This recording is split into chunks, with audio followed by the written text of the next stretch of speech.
Hello Outriders, it is Ebontis here, and in this video what I want to cover for you guys is basically some general starting tips as you've been going through. I haven't beat the full campaign yet, but I have played for about 20 hours.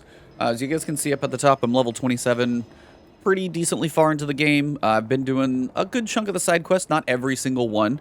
But overall, I've been having a good time with the game, really enjoying the combat. The build that I've got, I'm going to do a separate video over that. Basically, this is like an infinite ammo Technomancer build that's crazy powerful. So if you guys are interested in some cool builds, make sure you guys subscribe down below and hit that alert bell. You guys will get new videos coming from me. I'm going to be doing a lot of Outriders coverage. This game has a lot to discuss. But this is just going to be general starter tips. That being said, I'm going to touch on a couple pieces of crafting in this video, but I'm not going to go deep into crafting, or at least I'm going to try not to. That's a whole video explanation in itself. That's going to be my second video. So crafting is coming next, but these are just general tips from putting about 20 hours into the game. Thank you, Square Enix, for my copy of the game. Appreciate that one. So I was able to get a copy of the game from them as being an Outriders ambassador, so wanted to disclose that as well. All of that out of the way, let's get started.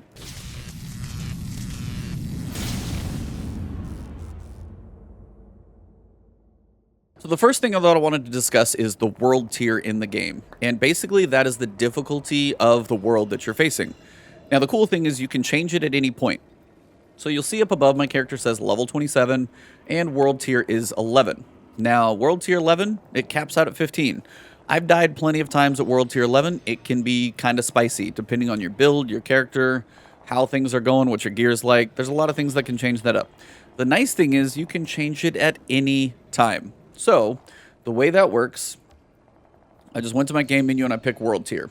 Currently, I'm world tier 11. Say I get to an instance of an encounter or a boss fight, and I am just getting my butt kicked. Completely can't seem to figure it out, or you're just getting frustrated and you're like, I just want to keep going, whatever it may be. So far, I haven't turned mine down yet, but you always have the option to do so. So, if I'm having some issues, you can lower it down, 1, 2, 3. You can go as low as you want, because the way it works is you'll see the world tiers do a couple things. The enemies are going to be plus 8 level. So if I'm 27, I'm playing enemies that are 35. There's a big gap there.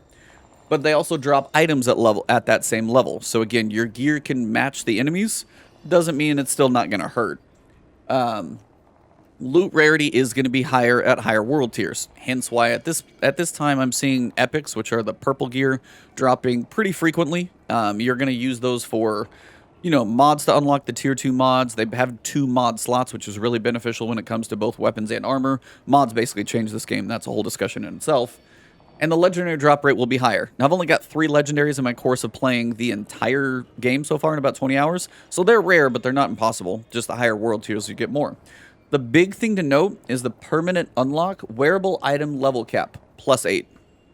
That's probably the most important piece, because once I unlock that world tier, I'm able to wear things that are 8 levels above my character. That doesn't mean if I'm at a terrible boss fight and I'm just having struggles and I'm like, I just want to knock this thing out really fast. I can knock this thing down to world tier 5. The enemies I would be fighting, they'd only be 29, and I'd probably kick their butt. Now, the other side is that I would only probably get gear that's also 29. But if you just want to beat a boss fight, you're just like, for some reason, the mechanics are just giving you struggles, it's fine. Just move it down, finish the boss fight, go back here, switch it back to world tier 11, go back to what you were doing. That is something you can totally do. Not going to hurt anything, not going to change anything. So if you have your frustrations, don't forget, you can change the world tier. It's going to benefit you if you have some issues, and you can always move it right back up. You don't have to unequip gear just because you move it down and then re-equip it when you move back up. Once you get to a world tier, you will have permanently unlocked the ability to wear gear that much higher than your current level. So use the world tier system to your advantage. It's going to be kind of a crucial thing that you're going to need to do at times if you face a tough section. But if you want the challenge, trust me, the game will definitely give you a challenge. Alright, so number 2, we're going to talk briefly about crafting. I'm going to try not to go too in-depth on it, but the big thing to note about crafting is it won't unlock right at first. You have to find this gentleman, Dr. Zahidi. You'll find him in about like the second world. You might have to turn him into like a crafting guy in like the third world. Doesn't take too long, then crafting unlocks. The big thing I want to say, don't worry too much about most of crafting early on, and there's also a lot of ways that I don't want you to spend your resources because you'll basically waste them. So if you go into crafting, the couple things to make note of. are as follows. Things not to do. One, don't waste your titanium. It's fairly valuable. You're going to want that for the end game. So anything that requires titanium, like improving rarity, taking this thing from a rare gun to an epic gun for 50 titanium, completely not worth it. Same thing when it comes to leveling up. My current character can wear gear up to 35. I can level this thing up for iron if I want to take it up to level in blue, but if I'm going to take a epic gun and I'm going to level it up, it's going to be a lot more expensive. Or a legendary, for example, even as well, would be rough. But this one, if I want to level this thing up from 19 all the way up to 35, it's going to start at 16 titanium to bump it up a level, but it's going to keep increasing every single time you go through. And this is why anybody who farmed stuff from the demo, say this is the gun that I did actually get in the demo.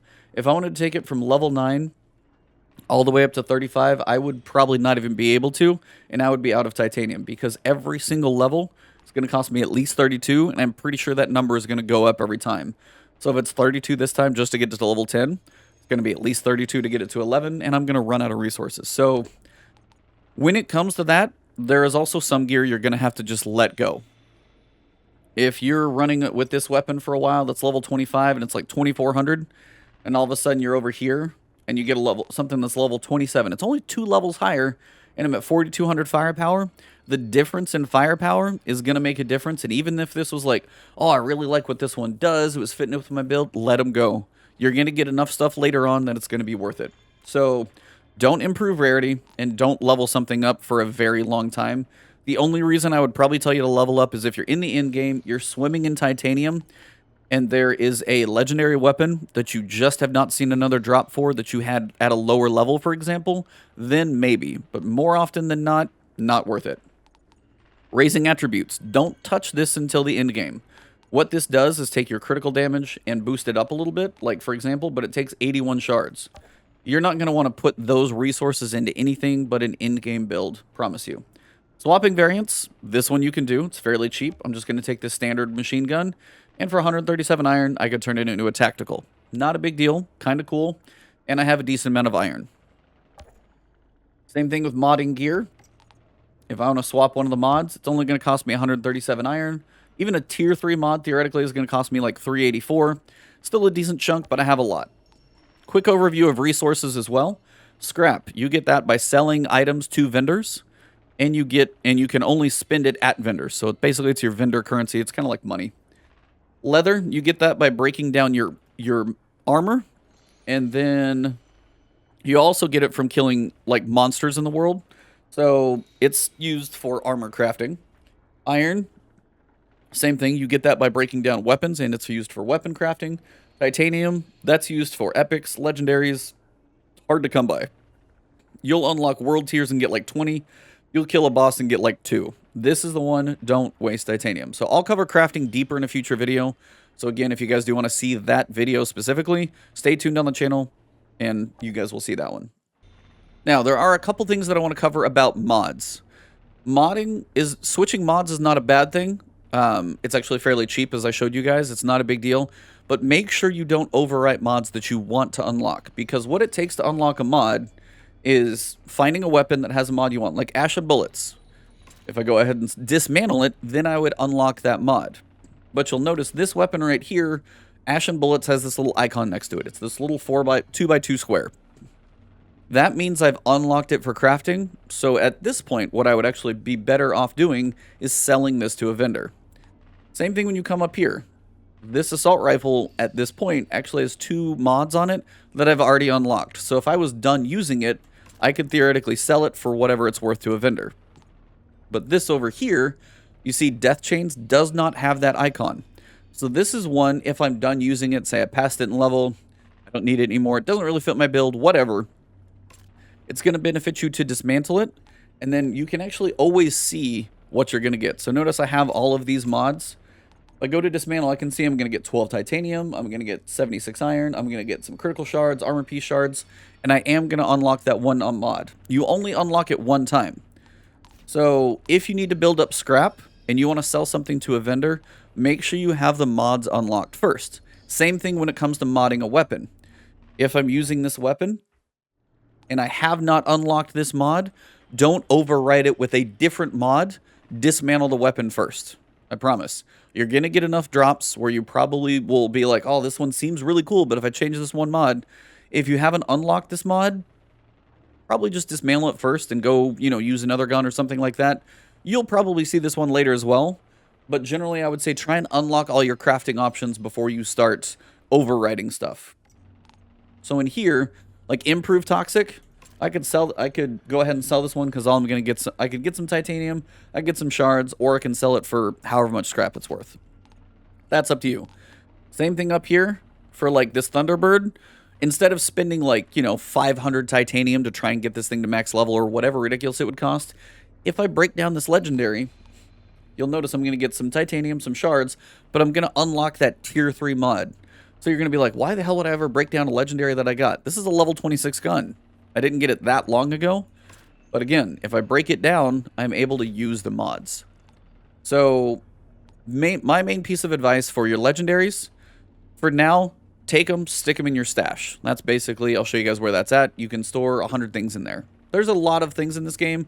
The most things that you probably want to hold on to is the legendaries, and then some random epics if you haven't unlocked them yet. Now, if you get to the end game and you're like, I got one legendary, but I just can't get another one to drop at my, at the end game max level, then maybe if you're swimming in titanium, then you could potentially unlock this. But my advice, honestly, is save them, and you'll probably break them down so you can unlock those mods. Like if I broke this one down, I would get 2 mods from it. Do I want to do that at the current time being? Not yet. But, again, this is one of those options. So, be careful what mods you overwrite, but also feel free to switch some stuff up. This weapon right here, you guys can tell I had both mods. I broke one thing down, so I got Killing Spree, so I slotted that in. And Brain Eater, technically I've already got both of these, but I built this weapon because I put Brain Eater or Killing Spree, and I overwrote what was there. So I made this weapon a little better, fits more into my playstyle. You can do that stuff all the time. Just if you want to build out your crafting mod, potential options, just be careful which ones you overwrite and which ones you sell. Break them down first and then sell them if you already have all the mods. That's my advice there. All right, so that's covering most of it. There's one combat tip I want to explain to you guys because you're going to see it kind of all over the place. I've done a separate video about like melees and abilities and those types of things and character deep dives and builds. That stuff I can do later. But the big thing I want to talk to you guys about is close range and long range damage. And the main reason is it is not based on a weapon. A sniper rifle can do close range damage. It's the distance you are from the enemy that you're hitting. So by default, close range weapon damage, this weapon damage dealt to enemies within 10 meters. So if they're 10 meters or closer, then my close range weapon damage is 28.9%. That's my bonus to it. My long range weapon damage by default is 18 meters. So anything farther than 18 meters from me, I get a 52% damage bonus. You think I want to hit enemies far away? You're correct. That's why I'm using a sniper rifle. That's a Technomancer thing anyway. Other enemies, other classes, like Trickster, Devastator, you're going to want this close range damage as high as possible because you're going to be up in the weeds the whole time. So, long range weapon damage and close range weapon damage is only based on your distance from the enemy. It is not based on the fact that it's a sniper rifle or a submachine gun. I can do long range damage with a submachine gun. Probably not going to be that great because for one, the range on this weapon is pretty weak. Only 15 meters where it's really viable, and then it's going to start dropping off pretty hard.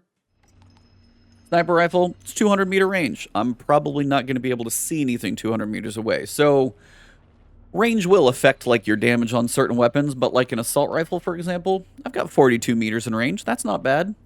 And my long range damage is going to be good. But if something gets up close, then it's going to change. So if I'm shooting things farther away, that long range damage is in effect. But if something is in my face, then it switches over to close range damage. And if it's between the two, guess what? You get neither bonus. That is why some classes, like the Technomancer, for example, I can change long range damage. I can decrease it by 3 meters twice. So I can have my long range damage be considered 12 meters and up. So then theoretically, there's only going to be about 2 meters between close range at 10 and long range if I bumped it down to 12. that I really wouldn't have a bonus at all, which is probably what you'll eventually want. But if you lean heavily into like an in-game build and you're like, okay, I'm going to be heavy into long-range bonuses and you've really specialized all the armor and everything, at that point, yeah, then you're really going to want to make sure you're at least far enough away to take advantage of all of that. So overall, I'm having a ton of fun with this game. Those are some basic tips for you guys to start on. Change the world tier if you need to. It's not the end of the world, and you can always put it back, and you don't have to change your gear. 2, the newer drops that you get are going to outclass your old drops fairly quickly. So use them. Don't try and level up a weapon that you're like, I really like that. Leave it alone. Dismantle it. You're going to get so much gear. It's not worth spending the leveling up resources. The resources, remember, scrap is for vendors. Don't buy a whole lot of stuff from vendors as well. Same thing. You're going to be getting a lot of gear. Now, if you have one slot that is drastically lagging behind and you're like, I just need something, and I've got a decent amount of scrap, you might buy something, but you're still likely to get eventually other drops that are going to fill that slot. So overall, my advice is don't buy a lot from vendors for a while. Maybe early on, something that's cheap, but later on, there's some stuff to vendors that cost 60,000 scrap, and that's basically all I have. Now, I haven't been selling as much to vendors as I probably should have been. That's probably why I have so much leather and iron. But overall, probably like sell to vendors when you don't need the stuff. You know, you've broken it down, you got the mods already. You're going to be selling, you could sell a lot of blue things pretty quickly once you unlock the tier 1 mods. You're going to get a lot of blues early. So those you can continuously sell pretty much all the time and build up your scrap. But I probably wouldn't spend a lot of your scrap for a while. It's not really worth it. Close range and long range, that's basically just going to be the weapon type, but it's just kind of a big thing in this game, so it's something to make note of. And I'll go through more of the stats later in the video as well. And the final thing that I want to tell you guys is side quests. They're worth doing. Now, as you travel around, spoiler warning if you don't want to see this little part, I'm just going to show you guys some of the map. I'm going to keep it on one side of the map, so there's 2 sides. But side quests are worth doing. Now, some of the side quests are going to unlock later on. So like the Hunter and the Wanted quests, those unlock when you get to a certain point in the game, and then it's going to open them up basically everywhere. So I haven't gone back to do all of those. I did a couple. But the big thing is the side quests that you do are always going to be at your level whenever you get the rewards. So if I want to come back to this area, and I've gone far past it, if I want to go back to this area and do the Hunter Cold Claw mission, I can do it. And I'm still able to get rewards that are going to be dropping at my level. So if I fight this guy at World Tier 11 and I beat him, then I'm going to get a drop at my current, highest drop level at 35. Even though this area was like level 12. So everything scales with you. Most things are going to match your character level. And then the world tier is where you can bump that up higher. But remember, if you have struggles and you're just like, hey, I want to knock out this quest and see it, you can always lower the world tier down. Now, side quests, as I say, are beneficial to go through, and what I've done in most zones is I've tried to do the general side quests, like available quests, to return fire, a heart of gold. I've tried to go through and do the quests that I can that kind of unlock in the general area. Like if I get to the quarry, for example, there are some quests that you're going to go through and find, and you're going to be able to do them within that area. Some quests continue on forward. So my advice, you don't have to worry about the hunts, you don't have to worry about the wanted, but try and do some of the side quests in each area. For one, it's going to expand the world, give a little bit more story and reasons as to what's going on, and you're also going to get a little bit more of an idea of what's happening in the game. But the other piece is some of the quests have chains that like travel forward with you. This one called Outriders Legacy, I swear I've seen like pieces of it like 4 or 5 different times. So some quests continue forward, and you're going to get stuff from continuing with that quest. So side quests are really cool. They're beneficial to do. But if you miss any, it's not the end of the world because you can always go back and do them later. And those are ones you can also repeat if you're like, hey, I want to do this quest again. Cool. So side quests are just one of those things. Some people are just going to like start here and try and go as fast as possible through the story and not skip any side quests, not talk to any side characters. Some side quests are going to be like, hey, help this like person who lost this thing or whatever, and it's kind of a one-off. Some, as I said, do carry on through the story for multiple pieces in a big chain, so check those out. I don't have a specific list of which ones you should and shouldn't do. I haven't even beat the game yet, but just my advice, side quests are worth doing. You're still going to be getting loot, you're going to be getting experience, you're going to be helping continue to level up that world tier as long as you're not dying, so you're always getting benefit out of doing this, and generally I think they're probably worth your time. So don't skip them. They're pretty good. But that basically wraps up this first tips video. I may have a second one that follows later. So again, if you guys are new to the channel, hit that subscribe button and the alert bell. You guys will be getting a lot of Outriders coverage from me, tips, build guides like this Technomancer right now. As I said, I've got like an infinite ammo blighted rounds build that is just crazy bonkers. It's fun. Something you guys will want to check out in the future. Also a deep dive into crafting. You guys will see that from me. So if you're new to the channel and you enjoyed this one, stay tuned. More content is coming. If you did like it, drop a like, leave a comment. If you have questions, I'll try and answer as many as I can. You guys can also find me on Twitter, and I'm streaming a lot on Twitch lately, so twitch.tv/ebontis. You'll find me there playing this a lot as well. So thank you all very much. That's basically all I've got for now. So again, have fun, enjoy the story that's out there, play some side quests, move the world tier around if you need to, mess with some mods, but watch the currency early on. Don't spend all your currencies early. It's not worth it. Thank you guys very much, and I'll see you soon.